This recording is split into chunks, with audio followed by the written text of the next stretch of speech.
at the height of Mike's creativity, at the point of great happiness with his wife and his family, he gets this diagnosis. Now, you've been through a life and death diagnosis. I have as well. How did Mike deal with this?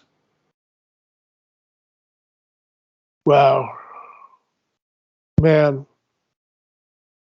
I mean, I don't even know if I'm equipped to answer that question. I'm sure Susan could. I'm sure Mike could himself. I'm sure he cried. I cried when I got my diagnosis. I started making out a guest list for my funeral, you know. But what happened with Mike is he had been experiencing some back pain. He actually missed a gig with Larry Goldings, the band with, I think it was Goldings, was it Tane, Goldings, and Adam Rogers, a quartet. We played a gig in Seattle, the Jazz Alley, and Mike called up Larry and said he couldn't make it because his back was killing him. And so they played trio, organ, guitar, drums, and it went okay. And I guess Josh Redman sat in one night, and Goldings made the joke to the audience, sorry, Mike is not unable to be here tonight. He hurt his back lifting his discography. That was like, you know, red flag number one. And then number two was when they played a gig at the Hollywood Bowl. I think it was the Quindectet at the Hollywood Bowl, maybe 2002.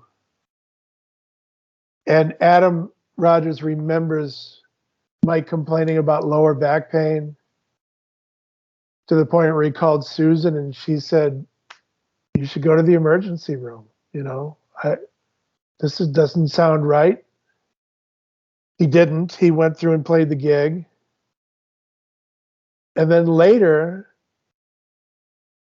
he had a gig with the Steps Ahead reunion in, I think it was 2003, in Tokyo. Now, this was a band that it was, you know, Mike Manieri, of course, and Michael Brecker. It was Steve Gadd on drums, Daryl Jones on bass, Mike Stern on guitar, and Adam Holzman on keyboards. So rather than Mike Manieri playing a lot of MIDI synth stuff, he hired Adam to do the synth parts and played fairly acoustic vibes throughout the set, and then accompanied Mike on piano on a beautiful and very intimate version of In a Sentimental Mood with just piano and was it Iwi or tenor? Anyway, that set, they played the set and they got to their final high energy tune. And when they went to bow to the audience at the end of the set, Mike felt like he broke his back, that something cracked in his back and he was in pain. He got up. They were supposed to do an encore. And, you know, Mike Manieri says, okay, let's go on. We'll finish off with, we'll do a reprise of that tune. And Mike's like, I can't go back on. I broke my back. And he's like, what? Are you kidding me? And he was in such pain that he left that night, flew back home to New York. The rest of the band still had like a day or two left in Tokyo to hang and play around. Mike went back immediately, and they diagnosed him with having like a broken vertebrae in his spine. But it wasn't diagnosed beyond that. He went and received an honorary doctorate from Berkeley. He must have been in pain the whole time. And then comes back again and they go, well, this is a red flag when there's a bone break without any trauma, blunt force trauma. It usually means cancer. So he got another examination. They're like, oh, you got this thing, MDA. It's like a bone marrow cancer. and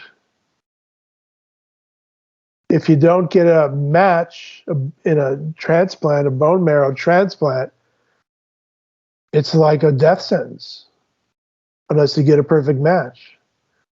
As you are aware, there was a big attempt to recruit donors around the world to get a match. I remember being at the IAJE convention where Daryl Pitt and Susan were running a registry.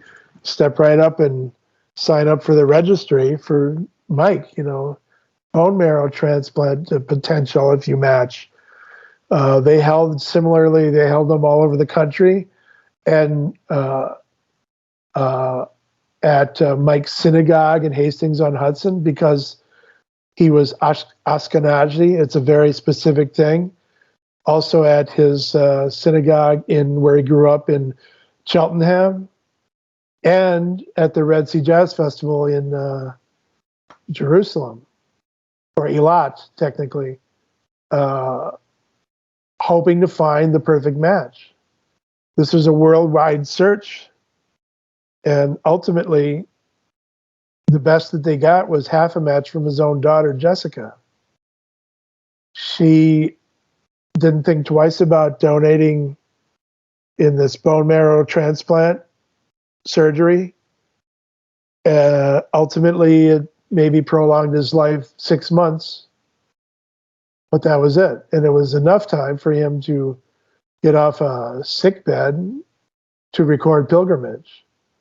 He felt good enough after that to sit in as a surprise guest with Herbie Hancock at his birthday celebration at Carnegie Hall. It was unannounced. It wasn't in the program. He came out, very slyly. Herbie was like, okay, now we're going to do one finger snap, but usually I do this with a sax player. Is there anyone backstage? They were having a different group for each tune. Anyone backstage you might be able to sit in on this? And in walks Mike, who had been off the scene for 2 years.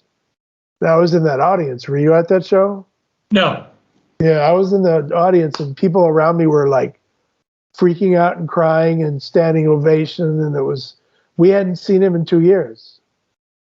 And he kind of sheepishly walked on stage. Like, he actually walked on backwards. It was a very Chaplin-esque entrance. He kind of walked backwards and looking around like, where am I? What is this? It was very comedic, physical comedy Mike, and he proceeded to burn the joint down. It was an up-tempo tune. Herbie was like, man, I wouldn't have called that tune. That's a hard tune to play. It's up-tempo. He hadn't played in 2 years on the scene, and he called that difficult tune, and he killed it. And it was an emotional moment. Susan was there, and, she said, I bought him a new shirt for the occasion.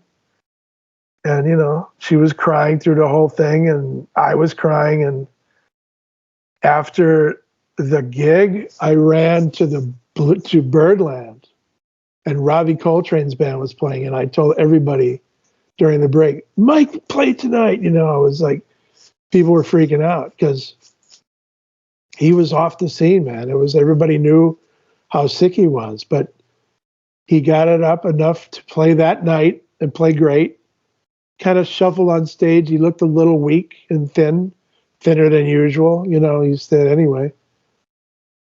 But then not long after that, he got the troops together and recorded that beautiful Pilgrimage album with Metheny and Gill and Fred Meldau and Petitucci. And man, heroic is an understatement. And as I mentioned before, Herbie said, this was difficult music for me, Mike was sick and he was playing his ass off. And Metheny was joking in between takes, like, are you sure you're sick, Mike? I mean, I think we could go out on tour with this, And of course, he didn't live long enough to see the release of that album. And he ended up winning a posthumous Grammy, which Susan accepted with her and Mike's 2 kids. But, it's a gift that he left for us. This beautiful record. It's got some profound music and some of his best writing. And I would say that between Wide Angles and Pilgrimage, it really, really shows Mike at the peak as a composer.